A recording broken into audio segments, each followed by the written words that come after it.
Velocity, अगर velocity decrease करे तो ई के डिक्रीज करेगा, और अगर वेलोसिटी कांस्टेंट रहे तो ई के कांस्टेंट होगा और डेल्टा ई के क्या हो जाएगा, जीरो। सब लोग इसे कॉपी करिएगा, नोट सेक्शन अपडेट करें।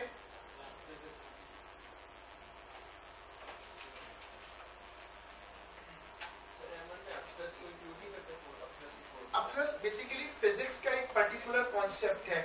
अपट्रस M1 के कोर्स में नहीं है, बल्कि उसकी जगह एक जनरल वर्ड इस्तेमाल करता है, रेजिस्टेंस, उसमें सब आ जाता है, अपट्रस, एयर रेजिस्टेंस। तो सब लोग ये नोट्स में कॉपी करो जल्दी से प्लीज, बातचीत रोकनी है, नोट्स अपडेट करो। देखो नोट्स बहुत मैटर करते हैं, छोटे छोटे कॉन्सेप्ट होते हैं, वो लिखे हुए होने चाहिए, आपके हाथ से गुजरेंगे और याद होंगे, क्वेश्चन हो जाता है, इंशाल्लाह हो जाएगा। सब लोग नोट सेक्शन अपडेट करो।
Shayan at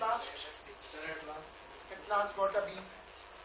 अब डबल मेहनत करके इसको ए बना लो, अगर ये अच्छा हाई बी होगा तो ए बन जाएगा, क्योंकि एस का जो बी होता है वो A2 का वैसे ही ए होता है, क्योंकि ए स्टार नहीं होता ना। तो थोड़ी सी मेहनत करके इसको ए बना सकते हैं। इसको शीट को पूरा कर ले और इसको कॉपी कर ले, फिर इसको यहाँ तक रोकेंगे और इसको फिर अगली क्लास में कंटिन्यू करते हैं।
आंसर पता नहीं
क्लास का ख्याल है? हाँ, लेकिन मेरी तो क्लास है ना, आपको थोड़ा ख्याल रखना।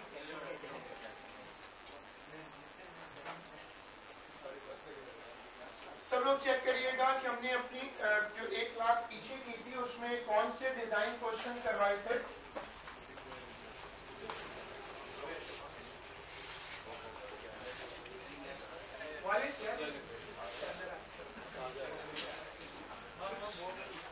बता दो उसको, आपने भी जाने ये सिर्फ चेक करने जा रहे हैं। नहीं बता रहा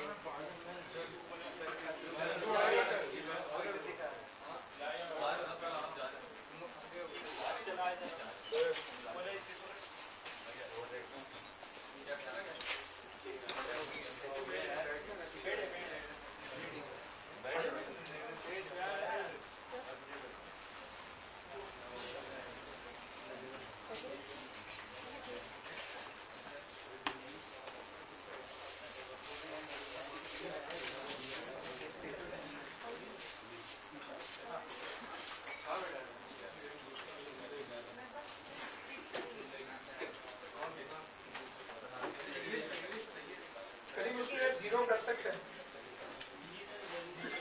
हमारे एक्शन।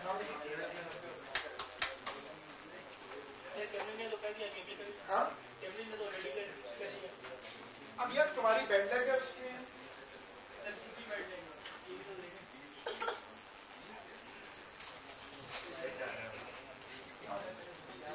हमारा कस्टमर सामने को कर रहा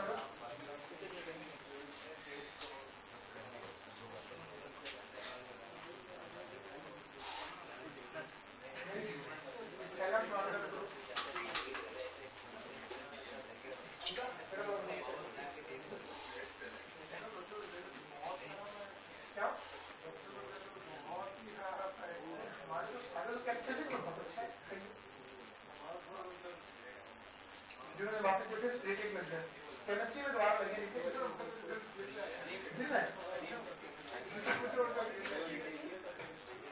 केमिस्ट्री बहुत बड़ी।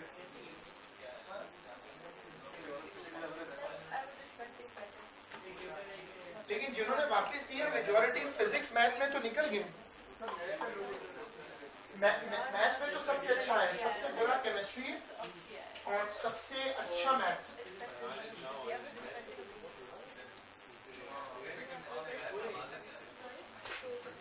लेकिन भारत ये सिस्टम का कमाल है।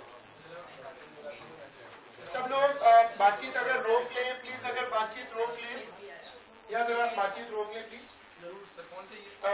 ये बेसिकली जो है ये जो क्लास हम करें डिजाइन क्वेश्चन करें, इसमें कैम्ब्रिज कहता है कि लोगों को ये सिखाएं। हमारे वैसे तीनों वर्ड्स पसंद नहीं किए जाते, मतलब ये हमारा कल्चर नहीं है तीनों चीजें जो है। कैम्ब्रिज कहता है कि लोगों को कहें कि सोचें और प्लान करें और ऑर्गेनाइज करके आंसर लिखें। बहरहाल एनीवे जो कैम्ब्रिज कहता है वो सुनने में कोई हर्ज नहीं है। अगर आप कर सकते हैं सोचने का काम, प्लान करने का और ऑर्गेनाइज कर सकते हैं। ये 11 मार्क का क्वेश्चन होता है जिसको हम पहले इन दिनों फोकस कर रहे हैं। मिड टर्म के लिए फिर हमने क्लासेस नहीं रखी थी, मिड टर्म से पहले हम इसको रख रहे थे। ये क्लास हमारी जो होती है इसका मेन पर्पज जो है बातचीत रोकनी पड़ेगी। इधर बी बॉय प्लीज। अभी आने के बाद शायर का स्टाइल चेंज हो गया एकदम ना।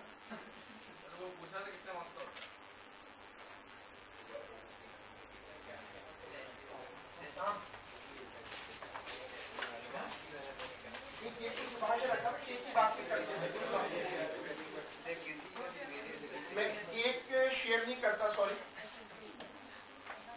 ये जो ए ग्रेड का ए का या बी का जो मतलब एस में जो भी अच्छे रिजल्ट का केक होता है उसका मजा कुछ और होता है।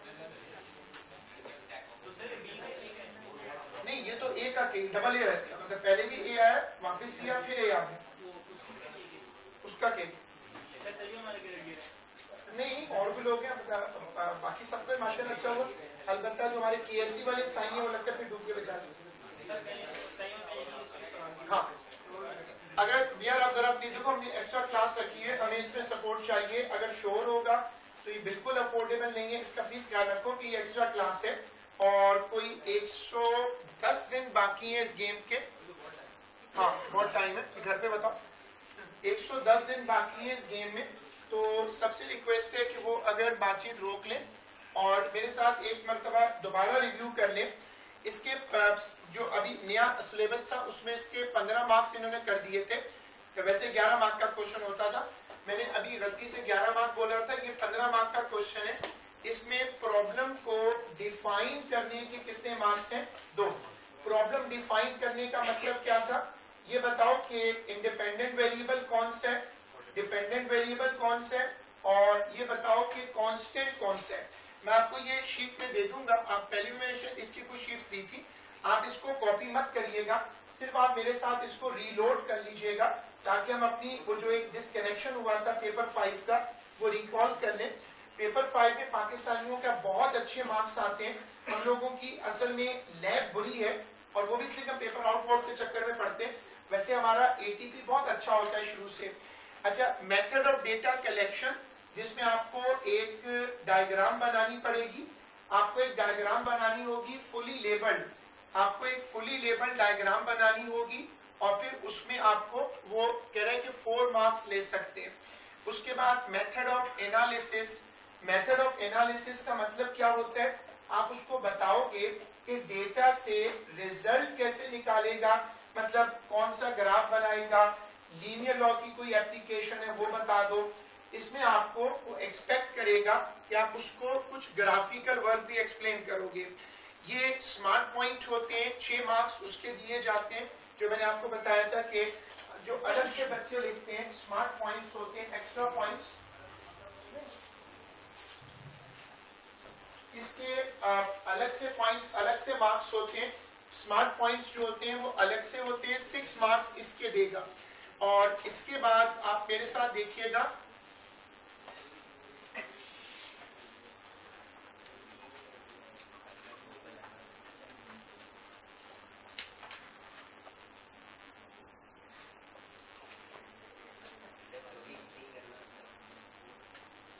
किसी के पास रिकॉर्ड है कि हमने पहले कौन सा पेपर किया हुआ है?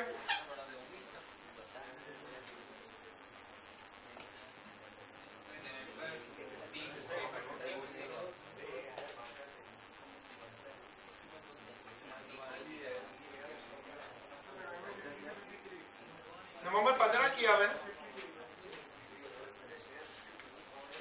जून 15 51। यार प्लीज देखिए, इस तरह भी मेरे लिए बड़ा मुश्किल हो जाएगा, मेरे सारे पुराने लोग हैं, कोई नया आदमी तो है नहीं, इस तरह तो नहीं करो यार, इस तरह फिर मेरी एक हफ्ते में एक क्लास है।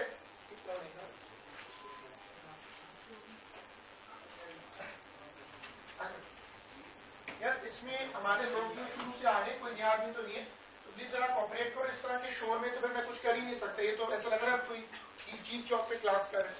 जून 15 51 मैंने व्हाट्सएप पे भी रिक्वेस्ट की थी कि मुझे थोड़ा इशू है क्योंकि लोग इसमें ज्यादा होते हैं, मैं इतनी शीटें अरेंज करूं, और मैंने कहा था एक बुक खरीद लें, पहले भी कहा था, अभी भी रिपीट कर रहा हूँ कि आप लोग एक बुक खरीद लो और उसी में काम करो। स्कूल के लिए वैसे भी आपने बुक ली होती है, अगर आपके पास वो बुक है तो वही लेकर आ जाओ, या अगर आप चाहो तो इन्वेस्टमेंट कर सकते हो तो ट्यूशन के लिए एक अलग बुक ले लो। फायदा क्या होगा कि आप स्कूल में अलग प्रैक्टिस करते रहो, यहाँ पर अलग। ये प्रैक्टिस रिटर्न में हो सकती है, ओरल तो आप नहीं कर सकते। मैंने उसके बाद ड्राइव का लिंक भी दिया था और मैंने कहा था कि अगर ये पेपर ना हो तो कम से कम ये डाउनलोड कर लो। जून 15 51 क्वेश्चन बोर्ड से पढ़ सकते हो, जरा बोर्ड से पढ़ लो।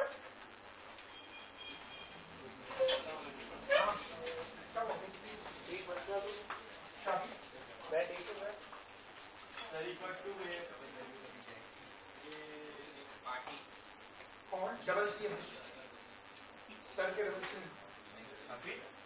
शामिल बताइए। हाँ ये शामिल झूठ बोल रही है, मैं दीवार पकड़ लूँ, एक मिनट दोबारा बताना भाई। 2A ज्यादा हो गया।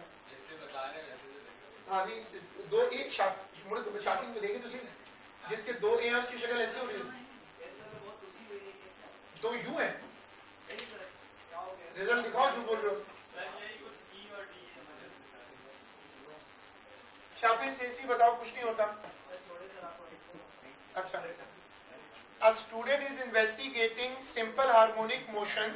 जो बातचीत हो गई यार, हमारे कुछ लोगों के तो बाहर भेजना पड़ेगा, क्या हो गया?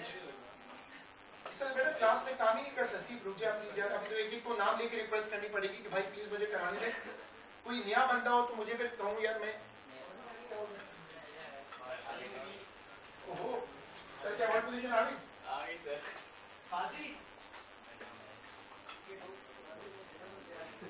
A student is investigating simple harmonic motion using an electric vibrator.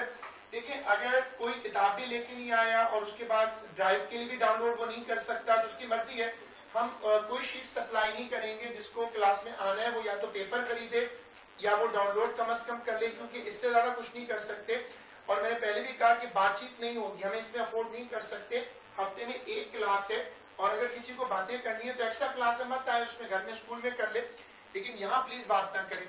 A plate is attached to the top of the electric vibrator.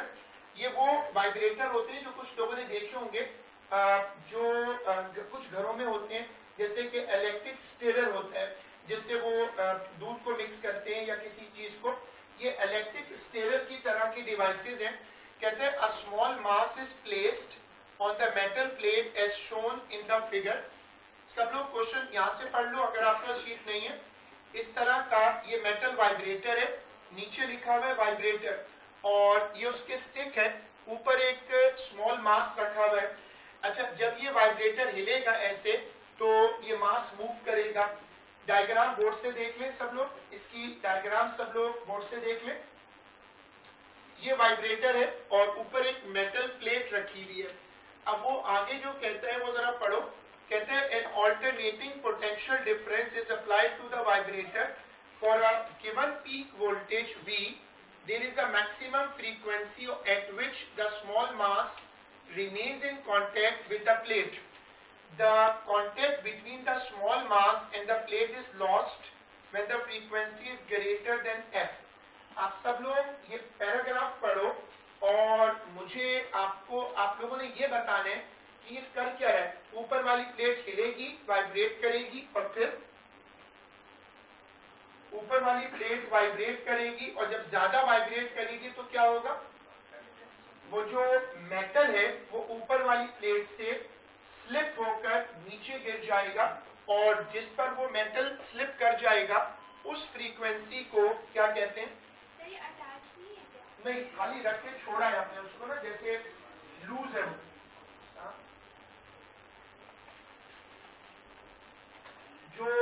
ये जो ऊपर मास रखा हुआ है ये वाइब्रेट कर रहा है, लूज है। सब लोग मुझे प्लीज अटेंशन बोर्ड पे दो। देखो ये जो प्लेट है ये वाइब्रेट करेगी और एक पर्टिकुलर वाइब्रेशन पर ये मास क्या करेगा, मास स्लिप करके नीचे गिर जाएगा और ये कह रहे हैं कि उसने उसको वोल्टेज कौन सा दिया, ऑल्टरनेटिंग। जिस फ्रीक्वेंसी पर ये गिरेगा उस फ्रीक्वेंसी को क्या कह रहे हैं, उस फ्रीक्वेंसी को कह रहे हैं एफ। आप सब लोग अब यहां तक शेयर हो गया और उसके बाद आगे पढ़ो, जिनके पास अपना पेपर भी है। देखो वो कहता है कि it is suggested that the relationship between f and v is this. ये फॉर्मूला है जो इस पर्टिकुलर केस को डील करेगा। जिनके पास पेपर नहीं है वो ये फॉर्मूला बोर्ड से कॉपी कर लो। ये चल रहा है जून 1551।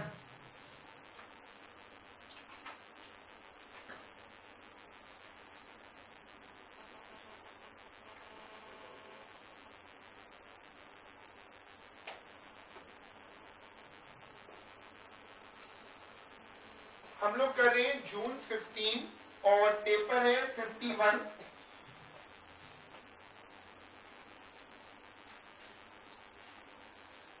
सब लोग ये फॉर्मूला शेयर करो। अब ये कहता है कि F का मतलब फ्रीक्वेंसी है और V का मतलब क्या है, वोल्टेज। और K के बारे में क्या कह रहे हैं कि K क्या है, K इज अ कांस्टेंट। अब आगे पढ़ो। Design a laboratory experiment to test the relation between frequency and V. What is F? Frequency of plate vibration. What is V?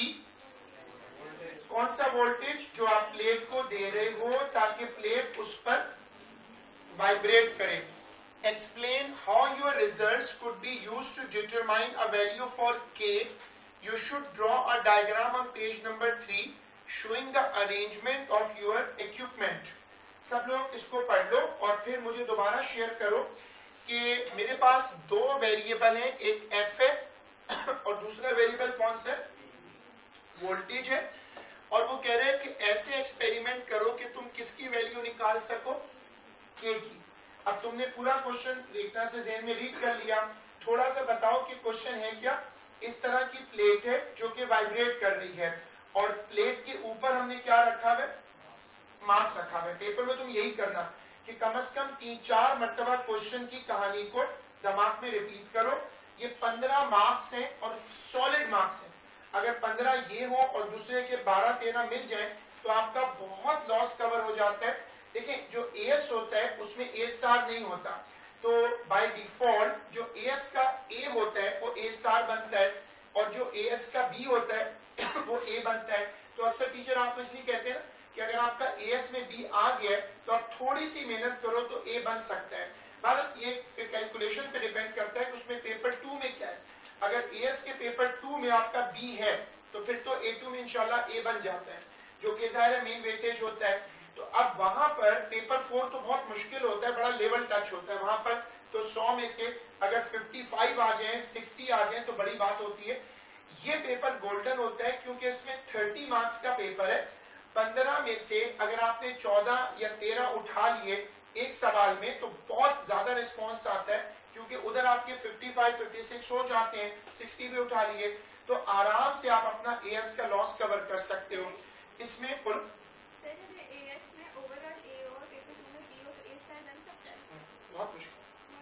बहुत मुश्किल है क्योंकि पेपर 2 में बी का मतलब ये कि आपका पेपर 2 का जो पेपर 1 का ए बहुत हाई है, लेकिन भारत वो तो आपकी मेहनत पे डिपेंड करता है।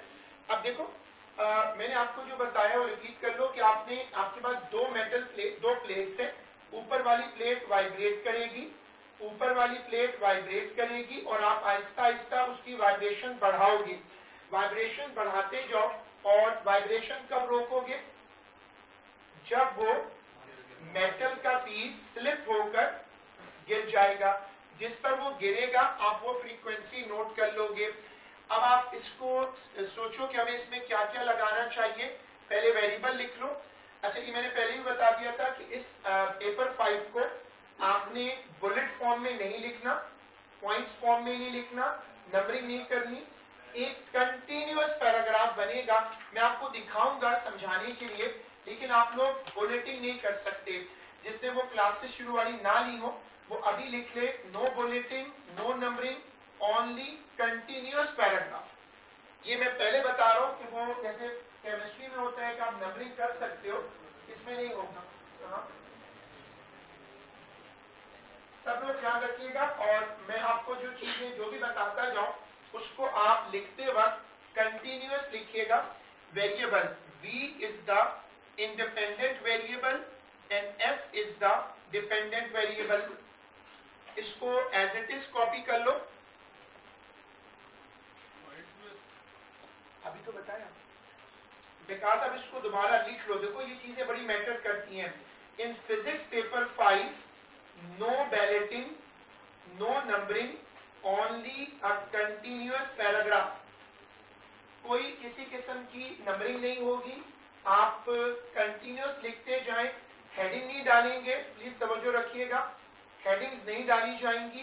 कोई ऐसा प्रिकॉशन नहीं लिखा जाएगा जो आपने ओ लेवल में रटा हुआ हो, जैसे पैरेलैक्स एरर है और इस तरह के, वो एक्सेप्ट नहीं करेगा। हाँ, आप कोई बहुत बड़ा एडवांटेज है जो आप याद रखिएगा, आप जिस मर्जी ऑर्डर में लिखें वो चेक कर लेगा। आपने पहले प्रिकॉशन लिख दी, बाद में प्रोसीजर लिख दिया, ये उसको मान लेगा। नंबरिंग मत करिएगा, बुलेटिंग मत करिएगा और उसके साथ कोई हेडिंग मत डालिएगा। कंटिन्यूअस पैराग्राफ बनाते जाएं। एक बात याद रखिएगा, कैंसिलेशन बहुत बुरा इंपैक्ट लाती है। No cancellation, no overwriting strictly मना है पेपर 5 में, क्योंकि वो लाइनें देगा आपको। तो आप ख्याल रखिएगा कि लाइनों के अंदर आपने लिखा और उसको काटा, ये हॉरिबल होगा।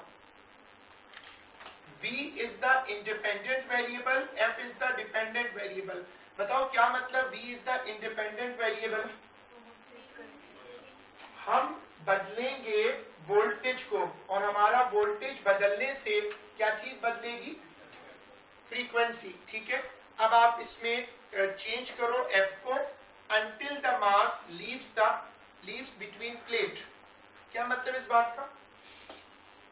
फ्रीक्वेंसी बदलते जाओ अंटिल क्या हो, वो जो छोटा वाला मास है वो ऊपर वाली प्लेट से स्लिप कर जाए। इसको भी लिख लीजिएगा। नहीं, वी चेंज नहीं कर सकती ना बार बार, क्योंकि असल में इसके साथ अभी आप आगे देखेंगे वो लगेंगे ना डिवाइसेस, जो उसने सवाल में कहा था कि मैं फ्रीक्वेंसी बढ़ाऊंगा, एसएचएम का क्वेश्चन है, तो आप एफ बढ़ाओगी या एफ ऑल्टर करोगी और उससे गिरेगा। हमें वी से नहीं गिराना, हमें गिराना ही उससे एफ से। ये तो मेरा आपने एसएचएम का चैप्टर नहीं पढ़ा। फ्रीक्वेंसी का वोल्टेज से कोई ताल्लुक नहीं है, वो तो आप वोल्टेज बढ़ाओगी तो एनर्जी बढ़ जाएगी, वही वाइब्रेशन ज्यादा एनर्जी से होगी। फ्रीक्वेंसी तो आपके ऑसिलेटर की फ्रीक्वेंसी होगी ना। बातचीत रोकिएगा प्लीज, और इसको कॉपी करने के बाद आगे लिखिएगा, keep the position of the mass constant. हर मर्तबा मास को एक ही पोजीशन पे रखो। क्या कहते थे ओ लेवल में इस कॉन्सेप्ट को? अगर तुम एक ही चीज को रिपीट कर रहे हो तो एक लफ्ज इस्तेमाल होता था, कंट्रोल ऑफ वेरिएबल। ये क्या था?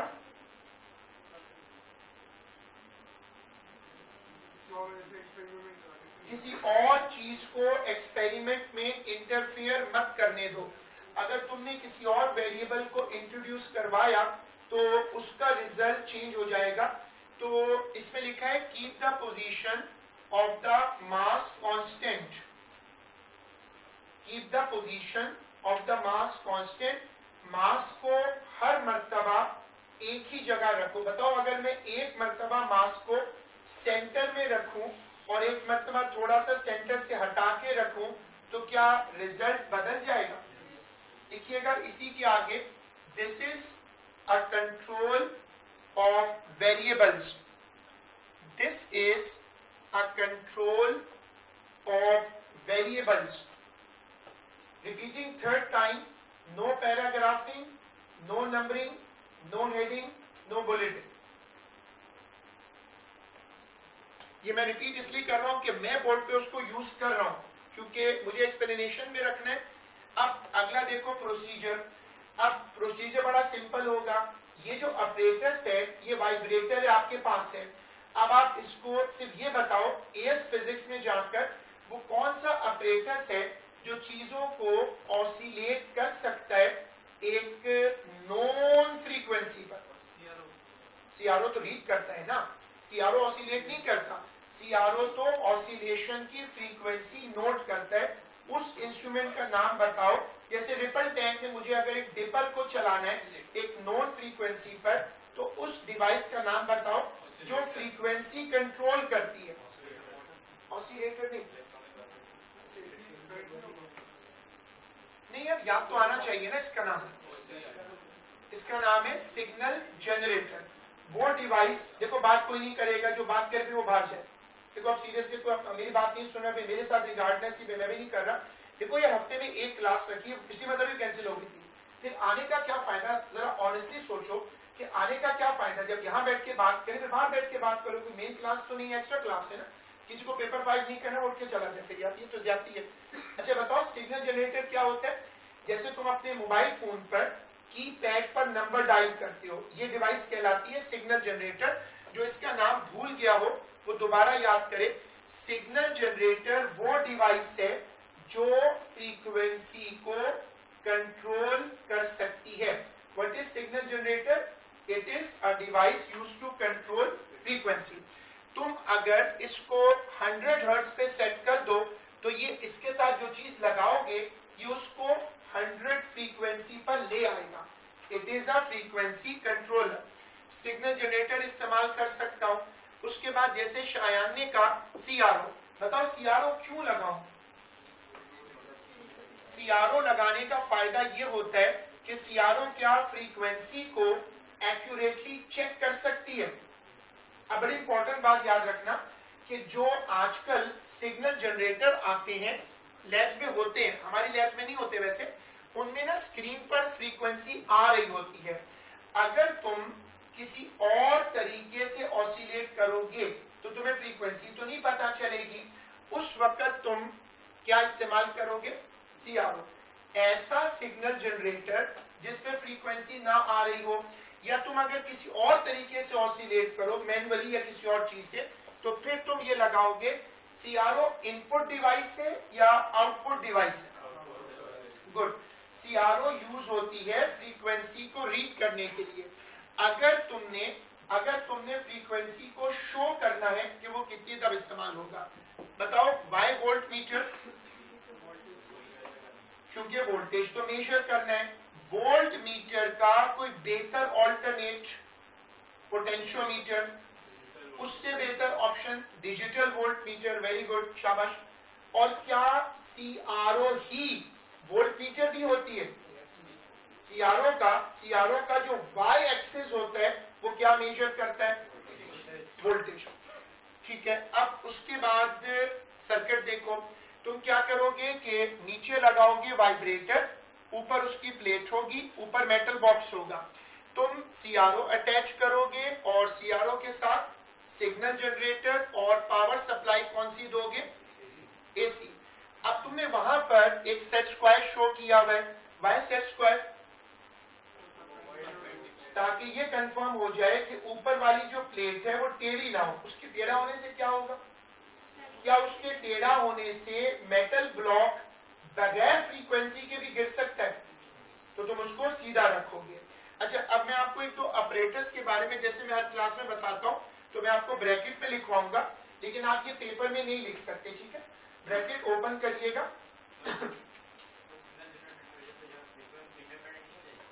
क्या मतलब? हाँ, आप उसको इंडिपेंडेंट कर लो, इस सवाल में तो कोई ऑब्जेक्शन नहीं था।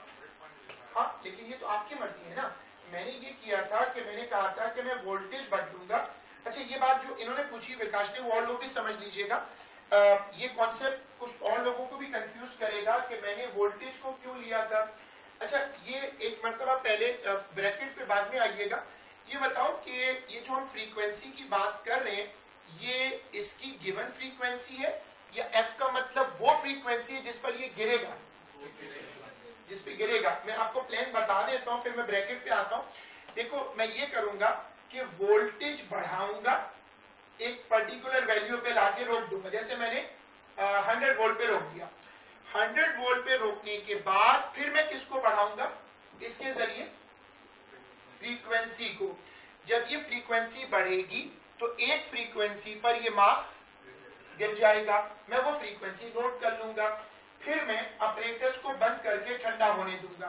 फिर मैं वोल्टेज को सपोज 150 तक ले जाऊं, उस पे दोबारा फ्रीक्वेंसी बढ़ाऊंगा और उस फ्रीक्वेंसी पर आके रुकूंगा जिस पर ये गिरेगा।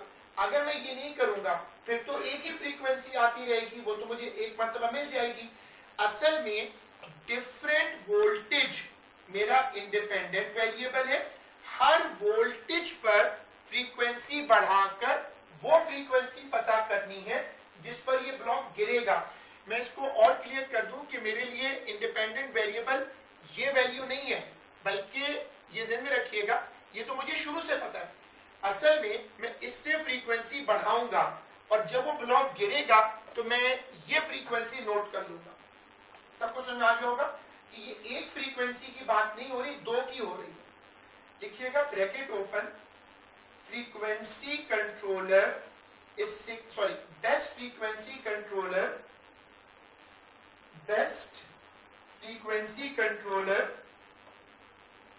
is a signal generator. Best frequency controller is a signal generator. Full stop. इसी में आगे लिखिएगा best reader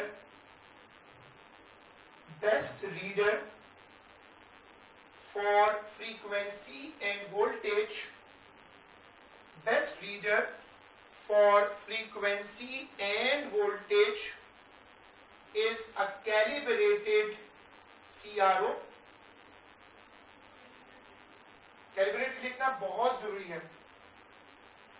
best reader for frequency end voltage is calibrated CRO. Full stop. Bracket close नहीं है अभी. It would be necessary to mention the method of calibration if CRO is used. It would be necessary to mention the method of calibration of CRO if used. अब bracket close. अब आपने पूरा process समझ लिया. मैं process आपके साथ repeat करूंगा, फिर आप उसको लिख लेते. लिखना इतना मैटर नहीं करता, लेकिन बहरहाल आप क्या करोगे, वोल्टेज को ऑल्टर करोगे. वोल्टेज ऑल्टर करोगे, एक फ्रीक्वेंसी पर आओगे. उस फ्रीक्वेंसी पर आने के बाद आप फ्रीक्वेंसी बढ़ाओगे, फ्रीक्वेंसी बढ़ाते जाओगे, और जब ये ब्लॉक गिरेगा तो आप वो फ्रीक्वेंसी नोट कर लोगे. फिर आप ऑपरेटर्स को ठंडा होने दोगे, क्योंकि हीट अप होने से फ्रीक्वेंसी चेंज होगी थोड़ी सी.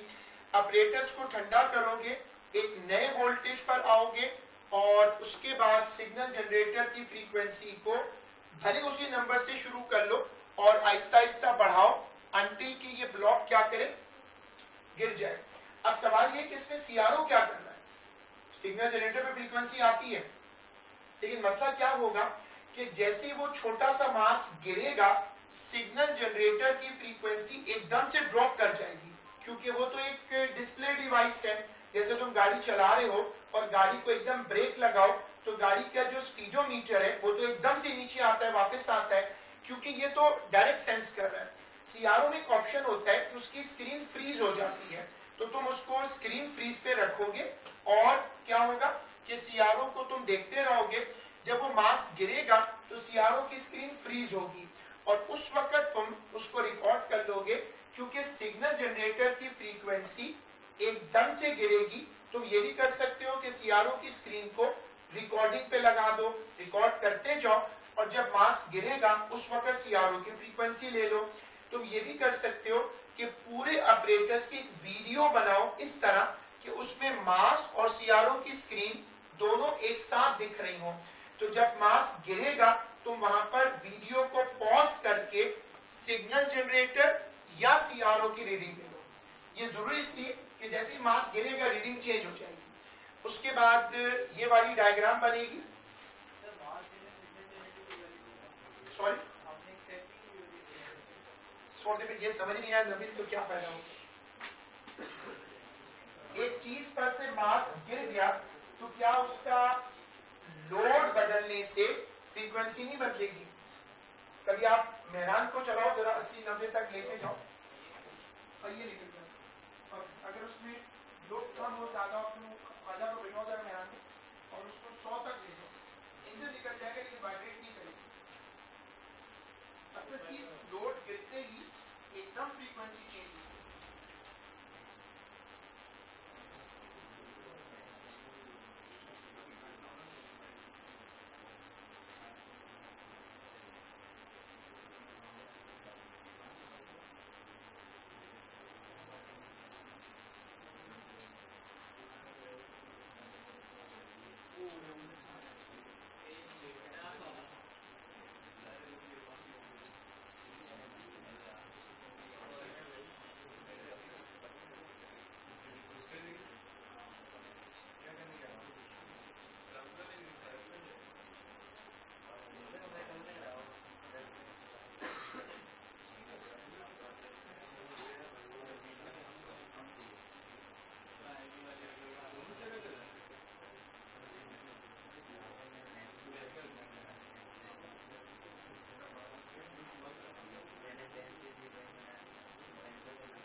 क्या मतलब?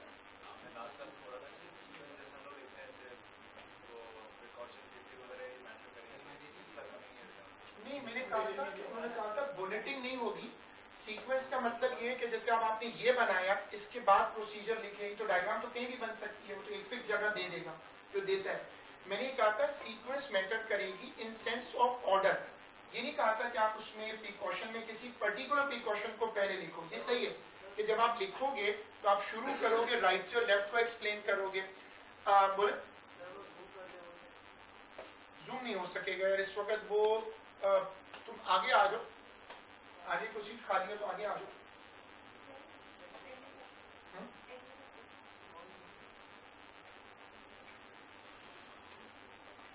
आगे आ सकती है, यहाँ आ सकती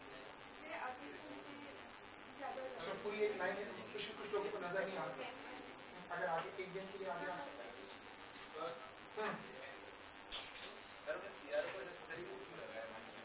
हाँ, ये तो मर्जी हो तुम। आप नलो बड़ो आगे आ जाओ, यहाँ सेकंड लाइन में आ जाओ। अगर किसी की हाइट इशू की वजह से उसको आगे नजर ना आ रहा हो, ये बहुत बड़े बच्चे आगे कोई नहीं आएगा, बड़े साइज में कोई आगे नहीं आएगा। बस सिर्फ बस एक बंदा और आगे आ सकता है।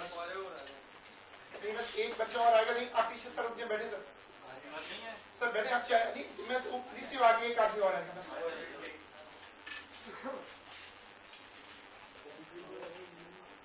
सर आप बैठे चाहे आगे बैठे।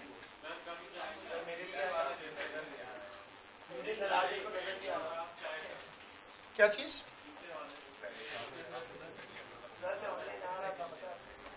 यार जब आप यहाँ आ सकते हैं तो फिर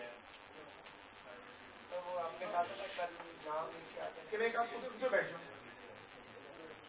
वहाँ थोड़ी कॉल में कर दो, साथ साथ ही बैठे शोर होगा। तुम बीच में आ जाओ और आगे नबील आगे चले जाओ और आगे कोने रिसीव पर तुम बीच में आ जाओ बस ना। तुम्हें फिर आगे बुलाने का नुकसान हो गया ना। एक बच्चे को वहां से उठा के तुम्हें आगे बुलाया तुम अब देखो। अब इसमें सब लोग अटेंशन बोर्ड पे दीजिएगा। सब लोग अटेंशन बोर्ड पे दीजिएगा। आपने सेट स्क्वायर रखा और सेट स्क्वायर रखने के बाद आपने उसको अरेंज कर दिया। अब देखिए आपको जो ये प्रोसीजर लिखना है इसमें आप शुरू करिएगा। शॉर्ट प्रोसीजर लिख सकेंगे, टाइम कम है क्योंकि दूसरा पेपर भी करना है। इसमें लिखिएगा कि जो स्टार्टिंग होगा ऑपरेटर्स आपने पूरा शो कर दिया, ठीक है। तो लिखिएगा कि use the power source to drive the signal generator. Use the power source to drive the signal generator. हो जाए वो पार्टीशन बंद कर दो प्लीज। बैठे रहो हाथ चला जाएगा। तो लुक करेगा। Thank you. Use the power source to drive the signal generator. Full stop. Gradually increase the frequency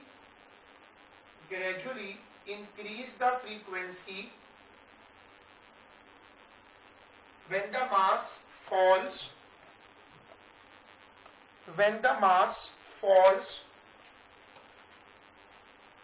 freeze the CRO screen. When the mass falls, freeze the CRO screen.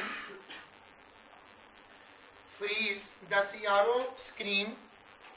When the mass falls, freeze the CRO screen. Freeze the CRO screen and record the frequency.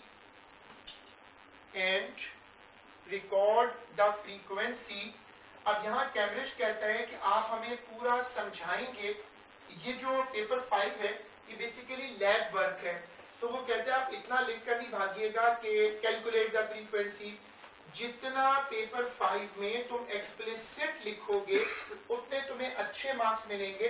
बहुत सारे बच्चे ये सोचते हैं कि ये तो A2 physics है, मैं ये क्यों लिखूं कि count the number of division in one cycle then multiply it with the scale of the CRO setting. तुम ये मत सोचना, ये याद रखो कि ये पेपर 5 का डिजाइन क्वेश्चन है जहां पर तुम थ्योरी नहीं लिख सकते। तुम्हें ये बताने की जरूरत नहीं कि CRO क्या होती है, थ्योरी की बजाय अगर तुम एक्सपेरिमेंटल प्रोसीजर लिखोगे तो तुम्हें उसके ज्यादा मार्क्स मिलेंगे।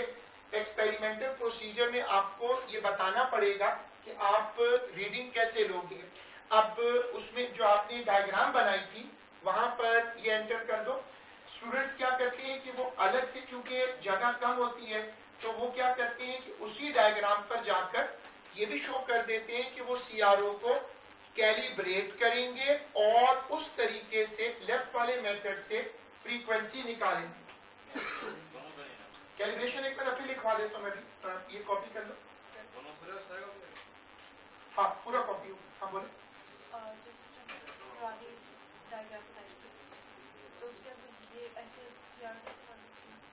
उसमें बना सकती, बना दिया, इतनी जगह नहीं थी ना उसमें, इतनी जगह नहीं कि उसमें इतनी बड़ी डायग्राम बनी तो 3D खराब हो जाएगा। बना, अच्छी ड्राइंग है बिल्कुल बना सकते।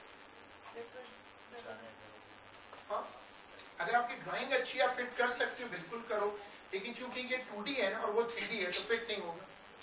अरे तुम्हारी टोपियां समझ में नहीं आ रही। कल से शादी में डांस करो भाई, कल भी शादी थी, मशवरा किया तो था इसने, शादी वाले ने अटेंड कर लो भाई, जाओ बदलाने कहीं मिल जाएगी यार।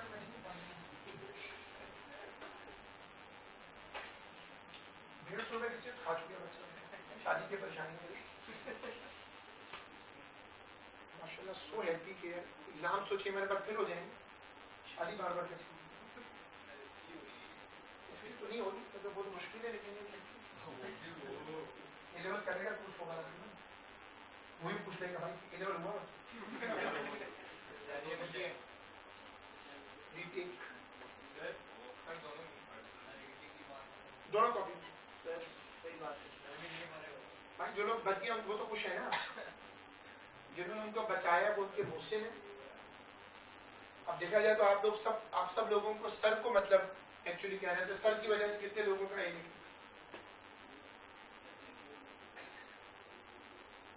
अपना फ्यूचर तबाह करके, लेकिन हजारों लोगों को बड़ी यूनिवर्सिटी तक पहुंचा दिया। सर आपने भी कई लोगों को बचाया।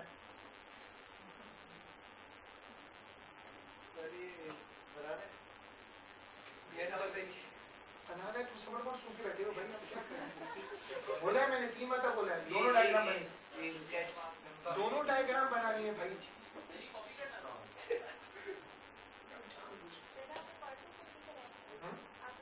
हाँ बस ये खत्म हो गया।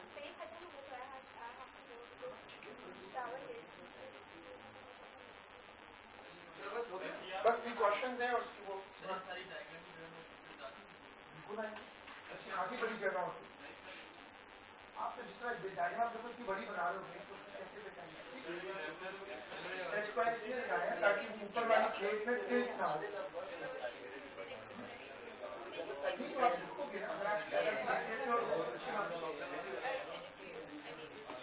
ये वो है, 2 नॉब्स हैं।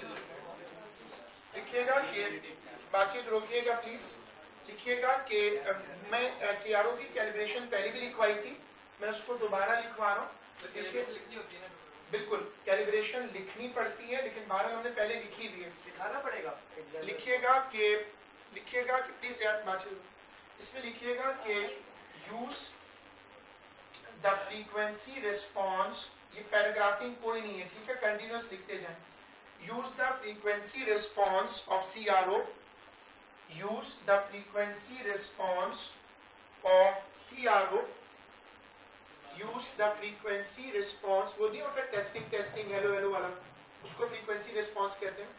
use the frequency response of CRO to calibrate the screen, use the frequency response of CRO to calibrate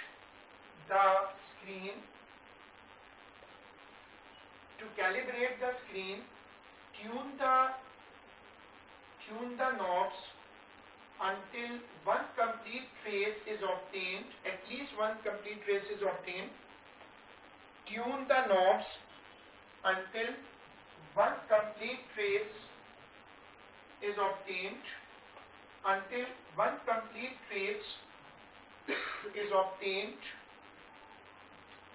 Full stop. Count the number of divisions in one cycle, count the number of divisions in one cycle, multiply it by number of divisions in one cycle, multiply it by the sensitivity of X plate, multiply it by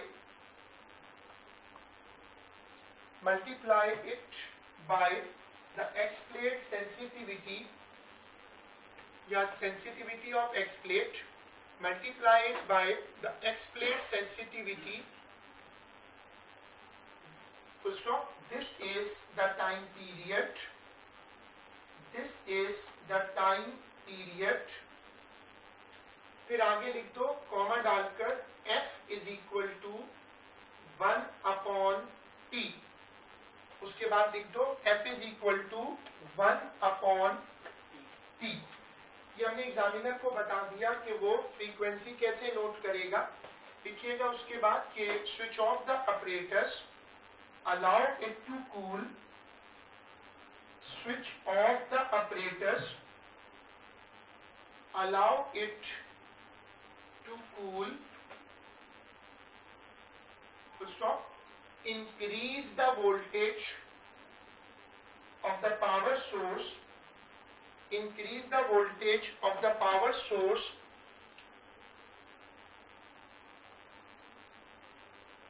repeat the trial in the same way at least 5 times, repeat the trial in this way at least 5 times and record the values in a table, and record the values in a table। उसके बाद एक बड़ा famous sentence है जो ये लोग बड़ा Impress होते हैं, तो आप उसको लिख दीजिएगा vary f and measure f, मतलब वोल्टेज बदलते जाओ, वोल्टेज बदलते जाओ और क्या मेजर करते जाओ, एफ को। लिखिएगा कि vary f and vary v, vary voltage and measure f, full stop. Use a high resistance voltmeter, use a high resistance voltmeter to record voltage, use a high resistance voltmeter to record voltage। उसके बाद अब हम आ जाते हैं analysis पर। मैं repeat करूंगा, headings नहीं डलेंगी। अब एनालिसिस में क्या कहता है एग्जामिनर, वो कहता है कि आप इस फॉर्मूला को एक्सप्लेन कर दो। उसने कहा था कि आप k की वैल्यू निकालोगे। अब आपने उसको समझाया कि आप नॉन वोल्टेज दोगे और हर वोल्टेज पर क्या निकालोगे। अब अगर मैं v और f रख दूं तो उसका आंसर क्या आएगा, k। अब अगर मैं सपोज 4-5 ट्रायल कर लूं तो k अगर तकरीबन कांस्टेंट आ गया तो इसका मतलब क्या होगा कि ये रिलेशन ठीक है, ये रिलेशन जस्टिफाइड है अगर k की वैल्यू तकरीबन कांस्टेंट आ गई। अब मैंने आपको समझाया था कि ये छोटी सी डेरिवेशन होती है जिसको कहते हैं लीनियर लॉ डेरिवेशन। अब पेपर 5 में एक अजीब रिस्ट्रिक्शन है कि आप ये लीनियर लॉ की डेरिवेशन शो नहीं करेंगे, आप रफर पे कर लें। हम लीनियर लॉ पे आ क्यों रहे, क्योंकि आपको याद होगा एएस फिजिक्स का पेपर 3 क्वेश्चन 1, लीनियर लॉ का फायदा क्या होता है कि उसके बाद ग्राफ बन सकता है। अब मैंने क्या किया कि मैंने एफ स्क्वायर को सब्जेक्ट बनाया, k अपॉन पाई स्क्वायर ई हो गया, 1/v कर दिया। अब मैं एक स्केच बनाऊंगा और उसमें जो x होगा वो किसके बराबर होगा, 1/v के, और y किसके y कहां से आएगा, मेरे पास v की रीडिंग है और 1/f की। अब मैं करूंगा क्या, मैं स्ट्रेट लाइन बनाकर उसका मैं ग्रेडियंट निकालूंगा। जो ग्रेडियंट होगा वो किसके बराबर होगा। अब मैं आपसे एक बड़ा इंपॉर्टेंट क्वेश्चन पूछता हूं कि अगर मैं ये सब ना करूं और अपना ओ लेवल स्टाइल पे जाऊं तो मेरे पास v है, f है, मैं k निकाल लूं, क्या उसमें बहुत ज्यादा अनसर्टेनिटी होगी। जो भी करूं, लेकिन क्या वो आंसर बहुत ज्यादा अनरिलायबल होगा? फिर ओ लेवल की एक और टेक्निक, अगर मेरे पास 4 वैल्यूज v की हैं और 4 f की हैं, तो 4 के आ जाएंगे, उनका एवरेज ले लो। क्या एवरेज लेने से सिस्टमैटिक एरर निकल जाएगा? वो भी नहीं निकलेगा। गुड। इसका मतलब मुझे एएस की लॉजिक लगानी पड़ेगी कि हर इक्वेशन को लीनियर लॉ ही टेस्ट कर सकता है कि वो कितना एक्यूरेट है। ये कॉपी होगा with a marking not to show. अब ये फिर एएस है, तो इसमें नहीं जा सकते, इस पर एएस में जाऊंगा तो विवाद खत्म हो जाएगा। अगर आप लाइन ऑफ बेस्ट फिट बनाती हैं और एएस फिजिक्स, तो उससे क्या चीज कम होगी? लेने में आपको मतलब ग्राफ में क्या बना? बातचीत रोकिएगा और मैं आपको साथ साथ चीजें बता रहा हूं। बहुत सारे लोग गलती करते हैं, वो पेपर 5 को सीरियस नहीं लेते कि यार क्या है 30 मार्क्स से क्या होता है, मैं तो 50 नंबर का या 200 नंबर का एक सवाल करके आऊंगा। ये गोल्डन मार्क्स हैं और मैंने आपको कहा कि पाकिस्तानी इसमें बहुत अच्छा परफॉर्म करते हैं, क्योंकि इसका फायदा ये है कि इसमें आपको रूल ऑफ गेम समझ आ जाए तो आपके बहुत अच्छे मार्क्स आ सकते हैं। सिर्फ आप ये पूरा बनाकर वर्डिंग में लिखोगे कि ड्रॉ अ स्केच, जैसे मार्किंग सी में लिखा हुआ देखा होगा आदि, वो कहेगा draw sketch of this against this, the gradient will be this. कहते हैं ये नहीं दिखाएंगे, नहीं जो बन रहा है वही बनेगा, मतलब y अगेंस्ट x होगा। हाँ ये आपकी मर्जी पे, मतलब एक लीनियर इक्वेशन आपकी मर्जी पर, उसमें कई ऑप्शन होते हैं। लिखिएगा कि draw a graph of f square against 1 upon v. Draw a graph of f square against 1 upon v. Gradient is k upon pi square. Gradient is equal to k upon y square, k upon pi square। बताओ हमें gradient निकालना था या उसने कहा था k निकालो? तो अब तुम क्या करो, कॉमा डालकर ऐसे लिख दो k इज इक्वल टू ऐसे। ग्रिड नहीं बनेगी, ग्राफ की ग्रिड नहीं बनेगी।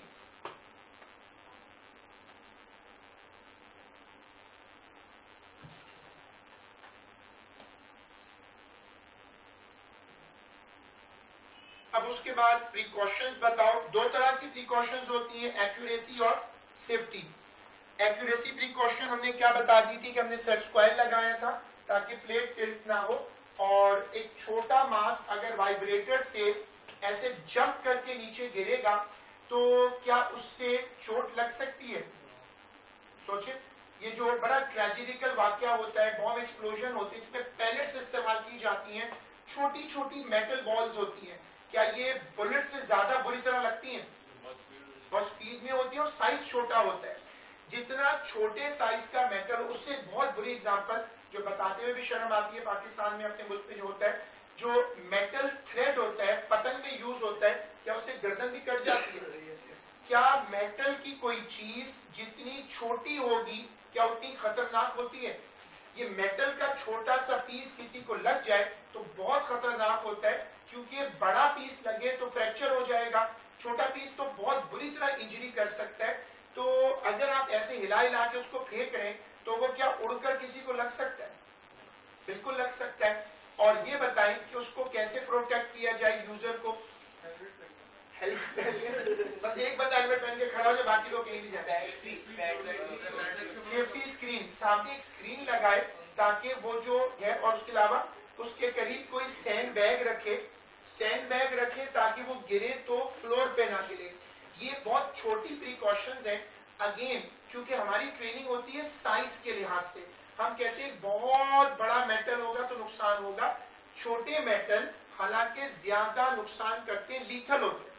लिखिएगा कि use a set square as shown to confirm the top plate is perfectly horizontal.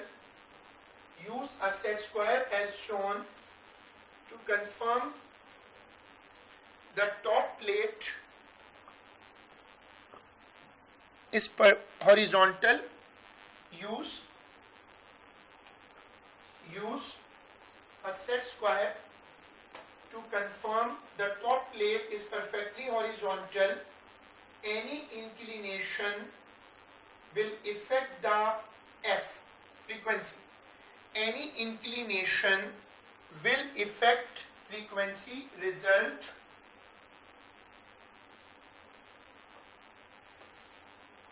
stop. Use a safety screen and a sandbag against possible fly off of the metal piece. Use a safety screen and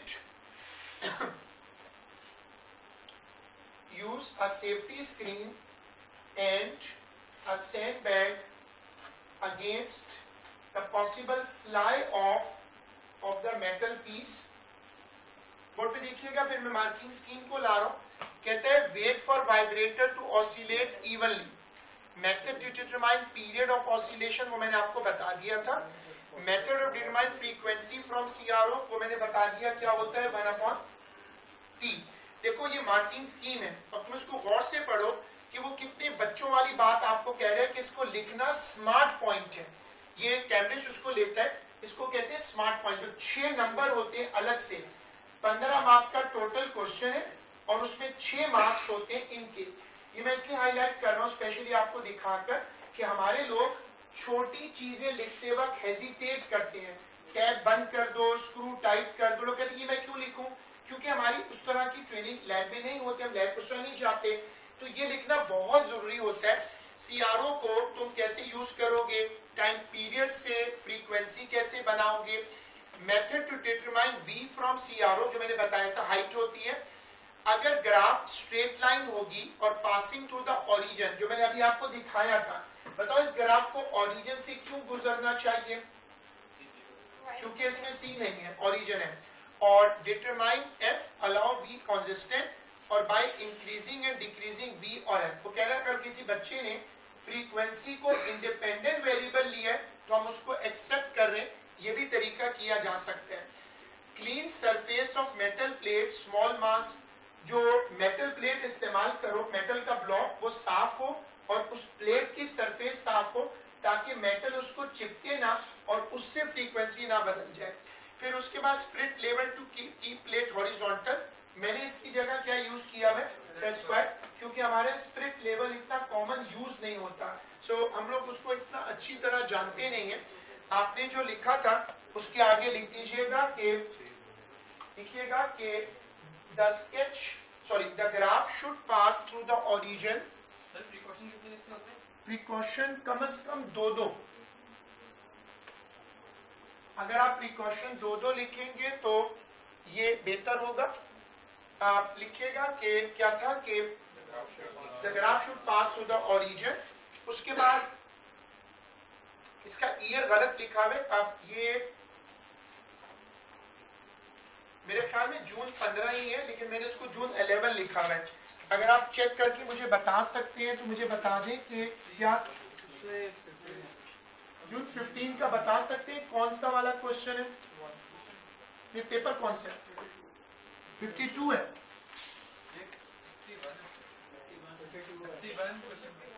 51 या 52? अक्सर 51 52 same होता है, ठीक है. लेकिन ये जून 15 है और पेपर कौन सा है, मैंने दोनों लिख दिए, ठीक है.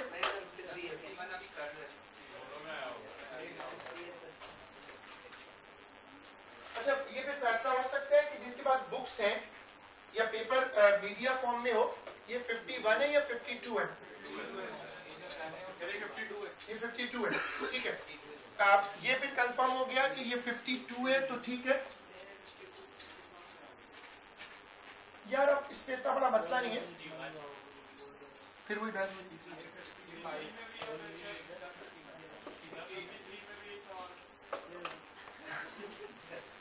सर के पास ये अलग ही बुक है, तो तीनों पेपर सेम है. चले, अब वो कैम्ब्रिज भी चाह रहा है कि सर कभी सिस्टम से निकले नहीं. A student is investigating how the intensity of reflection of sound from a wall varies with the thickness of foam attached to the wall. सब लोग क्वेश्चन बोर्ड से नोट कर ले। एएस का क्वेश्चन है intensity of sound signal, paper June 15 का 52 है। A student is investigating how the intensity of the reflection of sound from a wall varies with the thickness of foam attached to the wall as shown. अब वो आपको दिखा रहा है इस तरह उसने दीवार पे एक फोम लगाया हुआ है। अब जाहिर है कि वो क्या करेगा, क्या फोम की थिकनेस बदलेगा। जब वो फोम की थिकनेस बदलेगा तो उससे क्या बदलेगा, साउंड रिफ्लेक्ट होने के बाद क्या कुछ फोम में एब्जॉर्ब होगा और बाकी वापस आएगा।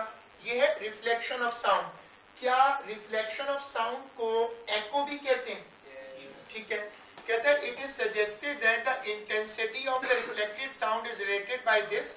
जिनके पास पेपर ना हो वो ये प्लीज इक्वेशन कॉपी कर लो। I is equal to I naught e power minus alpha rho t। उसको छोड़ें, इसी का मैं थ्योरी नहीं चाहिए। एएस में थ्योरी, A2 के पेपर 5 में थ्योरी कभी लोड मत करो जब तक तुम्हें पूरा क्वेश्चन क्लियर ना हो जाए। थ्योरी लिखनी नहीं है। सब लोग ये इक्वेशन कॉपी करो यार, बातचीत रोकेंगे, टाइम कम है। ठीक है, अब नीचे पढ़ो कि I का मतलब इंटेंसिटी है। What is I nought? Incident intensity. What is rho? Density of foam. What is alpha? Alpha is a constant. अब तुम इसको इनिशिएट करो। कहता है design a laboratory experiment to test the relation between I and T. Explain how your results could be used to determine a value for alpha. और कहते हैं आगे डायग्राम बनाओ। Relationship between I and T, इसका क्या मतलब है? Test relationship between I and T। वो कह रहा है कि तुम डेटा से प्रूव करो कि ये इक्वेशन ठीक है, करेक्ट है। मैंने आपको क्या समझाया था कि एनालिसिस में, मैथमेटिक्स में आप किसको याद से एंगेज करेंगे? लीनियर लॉ को। कोई और चीज मत यूज करिएगा। इस सब कुछ मार्किंग स्कीम्स में और एग्जामिनर रिपोर्ट्स में लिखा हुआ है, प्रिंटेड है कि हम क्या चीज कहां एक्सेप्ट करेंगे। तो आप इसमें लीनियर लॉ को कॉल करिएगा। वेरिएबल डिफाइन करवाओ। एक तो इंडिपेंडेंट वेरिएबल हो गया थिकनेस, थिकनेस में खुद बदल सकता हूं। और आई वो जो रिफ्लेक्ट होने के बाद आएगी वो वेरी करेगी। इंसिडेंट तो मैं एक रख सकता हूं, लेकिन जो रिफ्लेक्ट होकर आएगी वो वेरी करेगी। वेरिएबल कॉपी कर लो बगैर कॉमा, बगैर लाइन चेंज किए। सब लोग वेरिएबल कॉपी कर लो जल्दी से, क्विकली।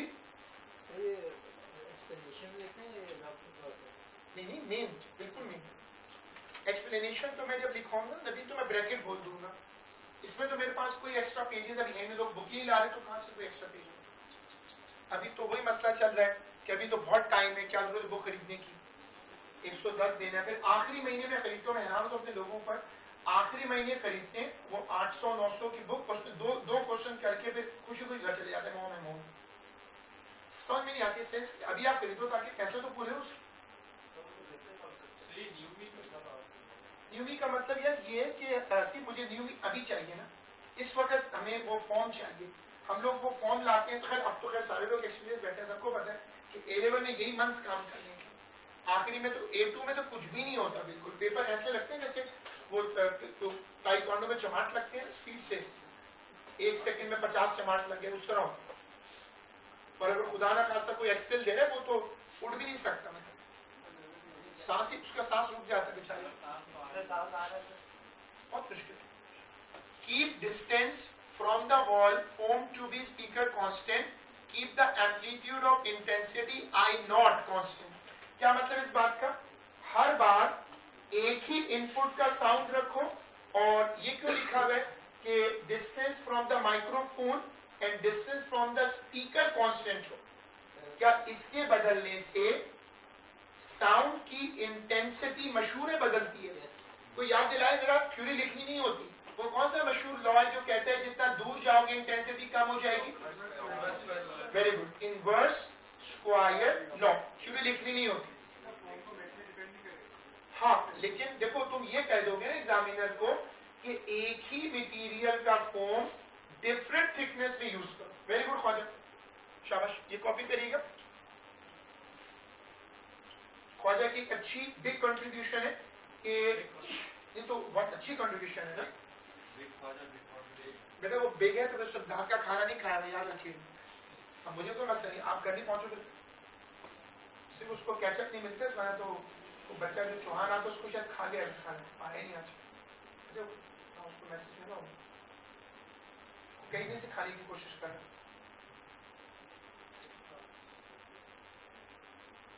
नीचे लिख में भाई तू स्क्रीन बोला ना, दिमाग के अंदर नहीं, मैं कह रहा हूँ एक ही पैराग्राफ में नीचे लिखा है। हाँ हाँ, एक ही पैराग्राफ में किसरा का किसरा बोलूं भाई।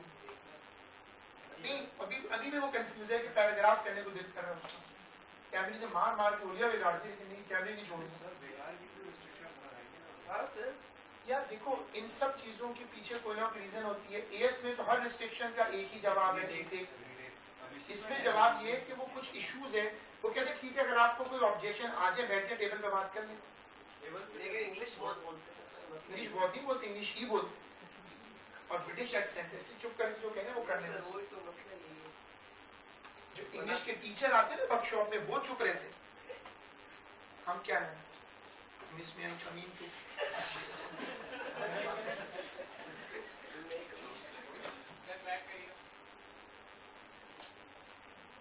ये वो लोग थोड़ी सी जो कह रहे बस कर लो। सिस्टम से निकलकर एक अच्छी यूनि पहुंच जाओ, सबकी आवाज बंद हो जाएगी, कोई कुछ नहीं बोलेगा। हर आदमी कहेगा वो तो चांद का टुकड़ा है, जबरदस्त बच्चा, यही तो मुल्क का हीरो है। ना रिजल्ट आए तो सब्जी वाले मजाक करेंगे, आज मेरे साथ आ देखिएगा। हाँ तो वही, जब रिजल्ट आता है दुनिया एकदम आस पास के लोग बदल जाते हैं। आप ए ले आए, हर आदमी आपसे अच्छी तरह बात कर रहा हो, तुम्हारा कैसे आया, तुम कैसे पढ़ते थे। ए ना आए तो तुम तो शक्ल से पागल लगते हो, डफर जानवर, तुम तो नशा करते रहते हो। All same. हाँ बस ये सोचते रहो। लिखिएगा प्लीज, लिखिएगा। शहरियार नहीं है हमारा, आप सोचिए शहरियार कौन सा शहर है वो? चर्सी, फैंसी। फैंसी के बारे में सुनने में आ रहा है, ए मारा। सर मैं वहां से पूछूंगा दानिश से। ये नहीं पता लेकिन फैंसी की एबिलिटी में आप शक नहीं कर सकते। वो माल बहुत तेज लगाता है, वरना ब्रेन उसका बहुत जबरदस्त माशाल्लाह। लिखिएगा बहुत स्मार्ट, सुपर स्मार्ट बच्चा, लेकिन वो माल इतना तेज लगाता है उसको पता नहीं पता फिजिक्स का पेपर है या मैथ्स का पेपर।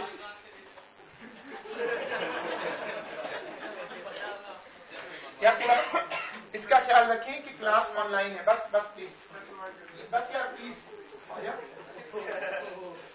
अगली क्लास वहाँ लाडी जेल में हो रही होगी, मुझे बस बस यार रुक जाए प्लीज। बस यार रुक जाए, बस हो गया ना। वो जो गर्मी में काले कोट पहन के नहीं आते, सर आपकी मीटिंग हमारे साथ, किसी गड्ढे में लेके बैठे होते। लिखिएगा तो इसमें आगे चले प्लीज, सोच समझ के बोले यार। हाँ फैंसी का नंबर की जरूरत नहीं, किसी भी आप पुल के नीचे हाथ मारे वहां मिल जाएगा।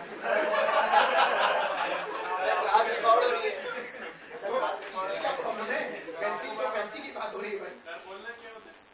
बोलना कुछ नहीं, उसको बोलना कि लगे दम मिटे दम, बस तो आपको साथ बिठा लेगा।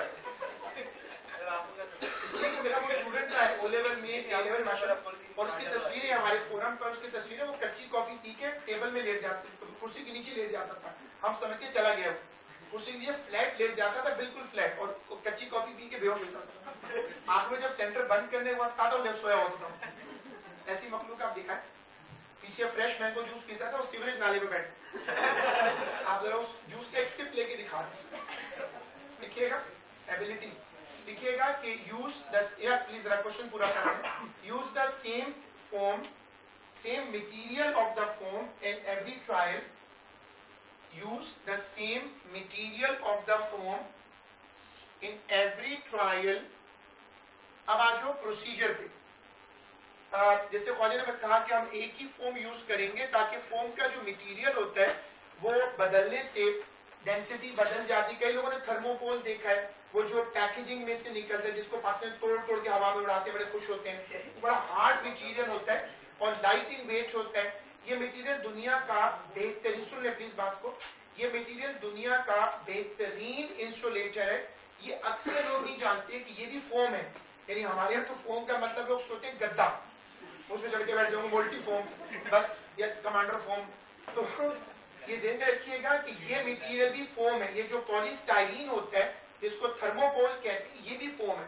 फोम ऐसे भी होते हैं जो बिल्कुल सख्त होते हैं और दीवारों के अंदर माउंट होते हैं, ये सब फोम है।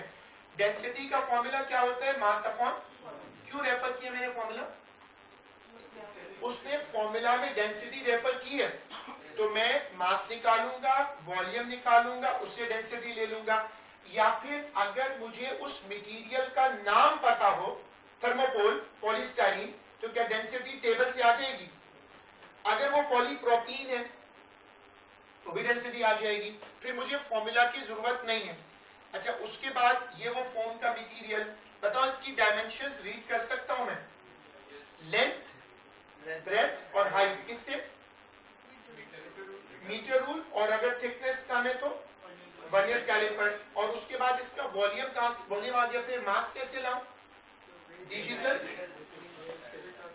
डिजिटल पेन बैलेंस, या वो जो इलेक्ट्रॉनिक बैलेंस होता है। थिकनेस के लिए क्या इस्तेमाल करूंगा? Vernier calliper. और उसके बाद साउंड सोर्स क्या इस्तेमाल करूं? साउंड सोर्स में पावर के साथ क्या लगा दो? Signal generator. ऊपर ये क्या? Loud speaker. ये मैंने एक्स क्यों मार्क किया? क्या एक्स को बदलने से, ये एक्स है जो डिस्टेंस होता है, क्या इसको बदलने से कोई फर्क पड़ेगा? डेफिनेटली बहुत ज्यादा फर्क पड़ता है। जो लोग स्टेज पर परफॉर्म कर चुके हैं उनको पता होगा कि माइक को दूर करने से और करीब करने से फर्क पड़ता है, बहुत फर्क पड़ता है। वही इनवर्स स्क्वायर लॉ। उसके बाद रिसीवर के लिए क्या इस्तेमाल करूं? What the CRO is doing here? Microphone का सिग्नल सीआरओ पर जाएगा और सीआरओ का जो डिस्प्ले होगा उसका वाई एक्सिस एम्पलीट्यूड देगा। और क्या, सोच के बताइएगा, क्या एम्पलीट्यूड डायरेक्टली इंटेंसिटी होता है या उसका कोई रिलेशन था? स्क्वायर होता है। तो क्या वो इंटेंसिटी के इक्वल हो जाता है? कभी नहीं। I is equal to amplitude square या I is proportional to amplitude square? Good. ये छोटी छोटी बातें जो एएस में थी वो भले आप भूल गए हो, लेकिन उसका एजम्पशन है कि आपको सब याद है। सीआरओ कैलिब्रेट होगी और इधर देखो ये वाई एक्सिस, ये तुम उसको बताओगे कि एम्पलीट्यूड कैसे आएगा। जो स्क्रीन पर पल्स बनेगा उसकी हाइट क्या होगी? एम्पलीट्यूड। अगेन, क्या एम्पलीट्यूड डायरेक्टली इंटेंसिटी होगा या एज्यूम टू बी इंटेंसिटी होगा? Assume to be. Very good. क्यों? क्योंकि एम्पलीट्यूड इंटेंसिटी के बराबर नहीं होता। तो क्या एम्पलीट्यूड का स्क्वायर करके आई की इक्वल कर दूं? नहीं, बल्कि सपोज कर लो कि इंटेंसिटी और एम्पलीट्यूड सिंक्रोनाइज्ड हैं। प्रोसीजर, मैं एक लाउड स्पीकर लगाऊंगा, सिग्नल जनरेटर लगाऊंगा, सामने ये क्या है? फोन। फिर बीच में ये क्यों लगाया मैंने? ये क्योंकि अगर ये नहीं लगाऊंगा तो क्या लाउड स्पीकर की आवाज डायरेक्ट स्पीकर पे आएगी? डायरेक्ट उस पे आ जाएगी। और उससे आपको क्या खतरा? सीआरओ उसको पिक कर लेगा, जो कि हम नहीं चाहते। हमारा सब्जेक्ट है रिफ्लेक्टेड साउंड, वो इस पर आएगा, सीआरओ पर आएगा। फिर क्या एक्सपेरिमेंट क्वाइट रूम में करना होगा, खामोश। क्यों? ताकि माइक्रोफोन कोई और सिग्नल पिक ना करे।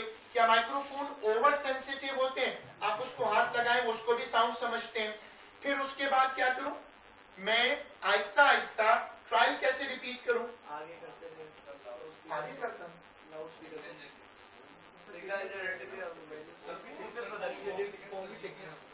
गुड। मैं एक्सपेरिमेंट करने के बाद अपरेटस को ठंडा करूं और इसी फोम को, पाकिस्तानी कॉन्सेप्ट हमारे लोगों ने लिखा था, फोम मोटा कर दो। वो हैरान हो गए थे कि आप लोग कौन से प्लेनेट से आते हैं और कहां से कौन आपको ये बातें बताते हैं। एक पता, उसने कहा कि एक इलेक्ट्रिकल वायर पे किसी बंदे का हाथ लग गया। स्किन बहुत पतली होती है हमारी ना हाथ की, स्किन की स्लिमनेस की वजह से उसको इलेक्ट्रिक शॉक लग सकता है। क्या करे वो? लोगों ने कहा स्किन मोटी कर ले, घर चला जाए, बैठ के बिरयानी मुर्गियां खाता रहे, हाथ मोटा हो जाए, फिर लाके तार पे रख दे। तो वो हैरान हो गए कि यार आप लोग कहाँ से आते हैं और आपको ये बातें कौन बताता है? बताओ क्या लिखूं, फोम मोटा कर दूं? फिर जो लेयर्स मेरे पास फोम की हैं उनको डबल करूं, उससे क्या बढ़ेगी? थिकनेस बढ़ेगी। ये नहीं लिख सकते कि फोम को मोटा कर दो, ये तो लिख सकते हैं कि फोम को काट के पतला कर दो, एक लेयर को मोटा नहीं कर सकते आप। वो कहते हैं पेपर फाइल में कोई भी अनरियलिस्टिक आंसर एक्सेप्ट नहीं होगा। डायग्राम कॉपी होगी जल्दी से।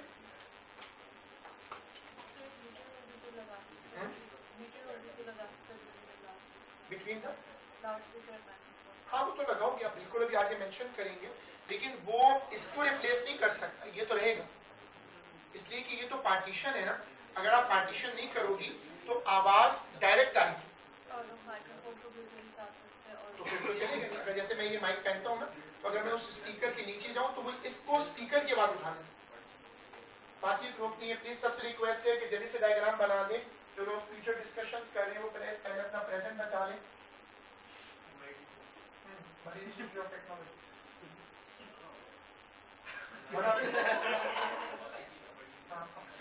न्यूक्लियर साइंस शुरू होगी, पीएचडी न्यूक्लियर साइंस। नामियत की टीचर तारीख वगैरह में न्यूक्लियर पढ़ा देता हूँ।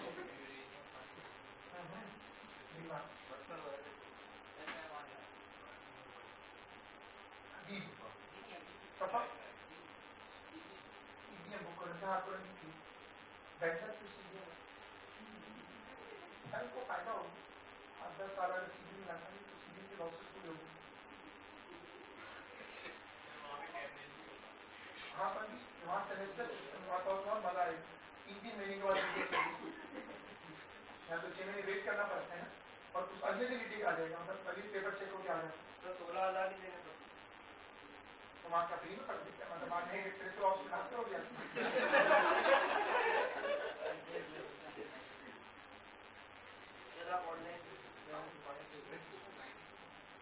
वो शो करने के लिए कि वो बेसिकली एक ऐसा मटेरियल है जो पार्टीशन से बना है, यानी कि वो एक सिंगल प्लेट नहीं होती, लैब में ऐसी चीजें मिलकर बनानी पड़ती है। बातचीत रोकनी है प्लीज। हो गया और तो हो गया।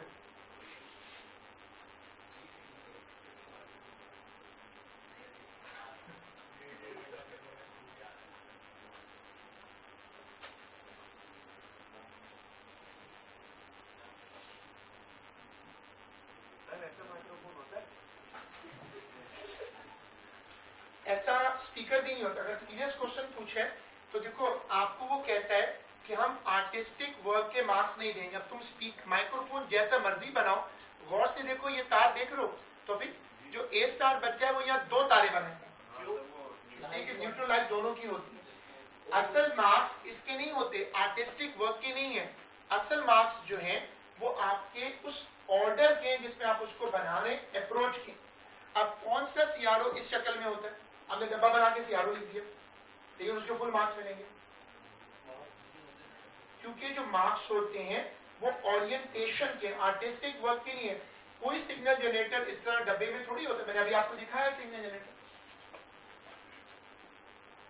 लेकिन वो कहते हैं ए स्टार बच्चों की पहचान ये है कि हम रूलर लेके चेक करें ना अगर, तो सिग्नल जनरेटर का लेवल और सीआरओ का लेवल सेम होगा।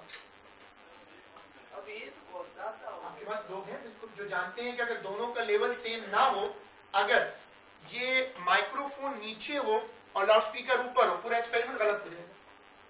लॉजिकल बात है ना कि असल में ये साउंड कैच तब करेगा सही जब लेवल सेम हो। अब ऐसे लोग हैं आपके पास जो इसको थ्रेशोल्ड को आसमान पे लगा देते हैं। हमारे पास लोग हैं जो 30 में से 30 लेते हैं पेपर 5 में, बस उनको समझ आ जाता है कि ये तो फ्री के मार्क्स हैं। पेपर 4 में तो पूरा साल आप ख्वार हो जाएं तो 100 में से 60 लाना नामुमकिन हो जाता है, 60 क्रॉस नहीं होता। इसमें तो आप नहीं, बुरी ड्राइंग के कोई मार्क्स नहीं। आपने जैसे अब देखो ना, जो बात अभी तौफीक लाइटर में कह रहे थे, ये कौन सा लाउड स्पीकर है, खाली प्लेट लगी हुई, इसके कोई मार्क्स नहीं करते। अगर आपने लाउड स्पीकर और माइक्रोफोन का लेवल सेम नहीं दिखाया, वहां फंस जाए। अगर फॉर एग्जाम्पल आप इसको थोड़ा सा टिल दिखा दो, इसके साथ स्टैंड ना दिखाओ, अब आप फंसोगे। हाँ, अब मैं कर रहा हूं, देखिएगा कि मसला है कि वो कह रहे हैं जो जो कॉमन सेंस है वो लिखो, बट उसको वो नहीं मानेगा ना। या आप पेपर में लिखते हैं कि don't you know, can't you see, लिखिएगा, लिख देगा रिजल्ट में, now you can't see, now you. Sir आखिरी सारे कब करके जाते हैं? मुझे मसले आपको खुले पैसे हैं, ये पहला आदमी जो ऐसे लोग होते हैं पीआई का टिकट दिए मैं जा नहीं रहा, देखो पीआई को कैसा बेवकूफ बना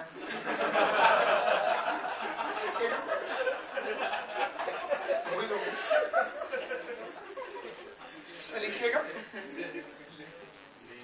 इसमें अटेंशन दीजिएगा प्लीज। लिखिएगा कि अच्छा एक वर्ड से वो बहुत चिढ़ते हैं, वो कभी मत लिखिएगा, पोलियो लिखते थे arrange the apparatus as shown, कहते हैं इससे एग्जामिनर बहुत बुरी तरह चिढ़ जाता है, कई मतलब उस कॉपी को पलट के रख देता है, ब्लड प्रेशर नॉर्मल करता है, फिर रीड करना शुरू करता है। बिल्कुल, ये आप उसको तपाने के लिए करना चाहे तो कर, आपकी मर्जी। लिखिएगा कि switch on the signal generator, switch on the signal generator,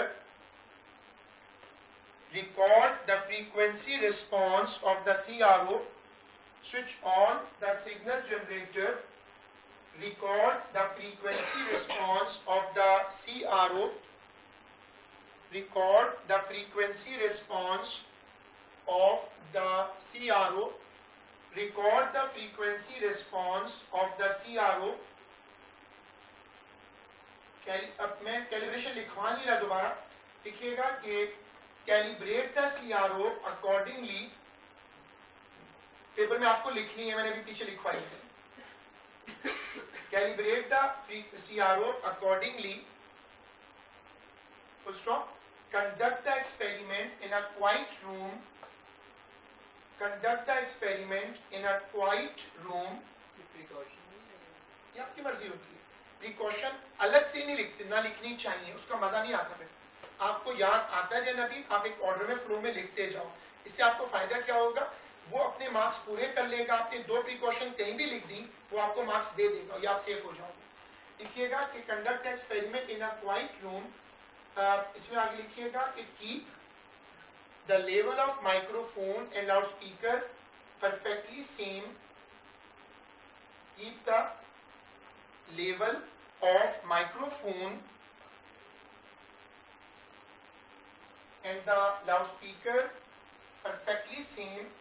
अब अगर तुम यहां लिखकर छोड़ दो, यहां तक लिख के तुम छोड़ दो, तो तुम्हारा ये सेंटेंस काट देगा और ऊपर लिखेगा इंस्ट्रक्टिव नो मार्क्स, यानी तुम किसी को ये बता रहे हो कि तुम इसका लेवल सेम रखो, तो वो कहेगा मैं इसके मार्क्स नहीं दूंगा, क्योंकि तुम बताओगे ये भी कि कैसे सेम रखो, कैसे कंफर्म करो सेम है। तो आगे लिखो using set square,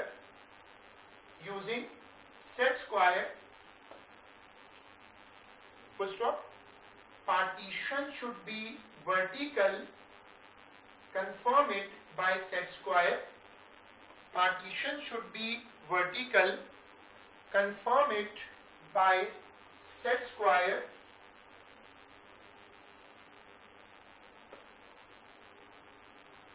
Full stop. Now take the first reading on the CRO. Now take the first reading on the CRO. अब यहां तुम्हें मैंने बताया, तो मैं फिर रिपीट करता हूं कि देखो ये तुम अगर शो कर दोगे तो तुम्हारा टाइम बचेगा।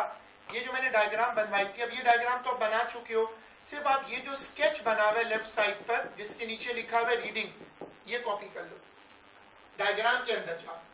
जहां तुमने डायग्राम बनाई थी उसके बराबर में ये स्केच बनाकर लिख दो एम्पलीट्यूड।